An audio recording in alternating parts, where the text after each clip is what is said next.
I watched Trump's press conference with the president of Turkey as well as the one in the afternoon where he signed executive orders so you don't have to, and here's my overview. We'll start with the craziest thing he said, which is just a direct quote. I settled, as you know, 7 wars, and it's probably more than that if you really want to know the real facts. So it's somewhere between 8 and infinity wars that he settled now.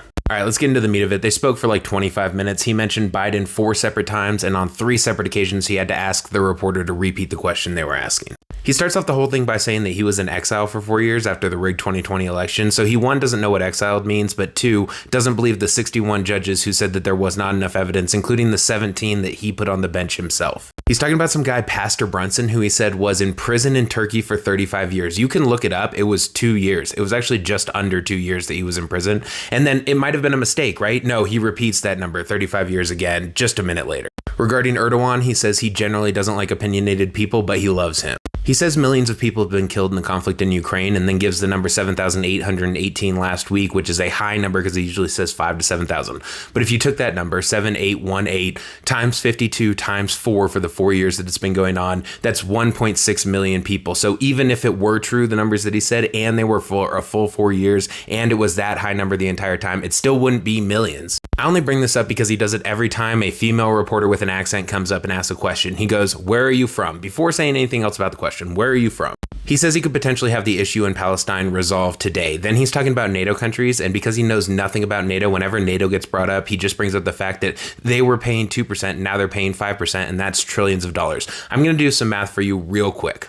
Okay, the GDP of the US is about 30 trillion. The GDP of the entire NATO organization is about 65 trillion. So if you remove the US from that, you're talking about 35 trillion. If those 35 trillion GDP was paying at 2%, it would be $700 billion that they were paying. If they increase that to 5%, it would be $1.75 trillion that they're paying. So it's actually just an increase of 1 trillion, not trillions like he's saying. And also all of the data I can find shows that these countries are still not actually contributing 5%. And also the US was never contributing 5%. He's talking about the hostages, and he keeps doing the weird thing that he does where he's like, I don't want 1 now and 2 in 2 months and then 2 at some later point. I just want all 20 hostages now and all 38 dead bodies that are over there. When talking about Ukraine, he says, Erdogan is neutral, so am I like being neutral. So he does not support either Russia or Ukraine in that conflict, according to his own words.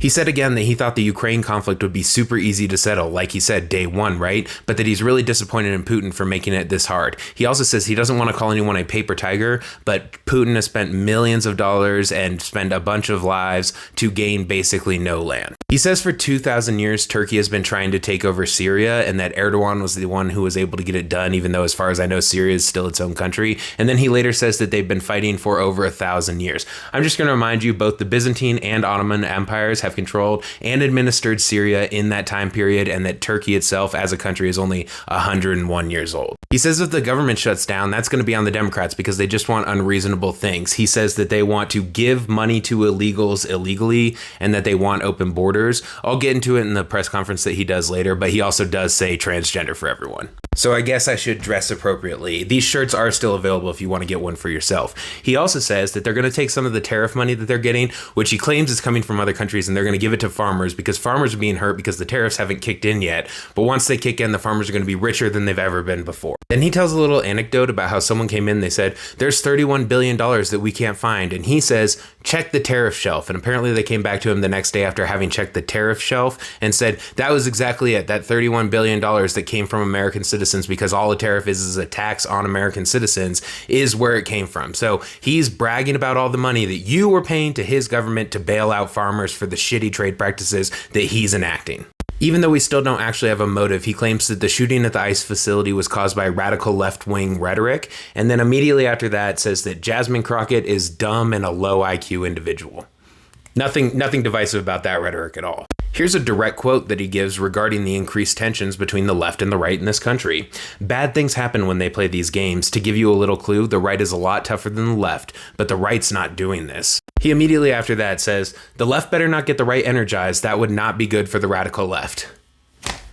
Is that not a threat? Is that not a threat? I mean, anyone at all gonna claim that that is not a threat. He at one point says that Todd Blanche is the Attorney General. Now, Todd Blanche is the Deputy Attorney General, but it's funny that he doesn't know anyone within his own cabinet. He also says that Comey is a bad person and that he's a sick person, and he says he's a sick person twice. That concludes his meeting with Erdogan. Now, if you've made it this far, you're probably going to watch to the end of this, or at least for quite a bit longer. So I'm now going to cover what happened in his press conference, where he was signing executive orders to bring back the death penalty in DC, I guess, and to dismantle Antifa, which is just an idea. And he signed one other one. That one's not all that important. For this presser, he happened to speak for about 50 minutes, and he mentioned Biden 5 separate times. If you're keeping track, that's 9 total Bidens in about 75 minutes of talking. So, he's really on a roll with the Bidens there. He says if he could make TikTok 100% MAGA-related content, he would.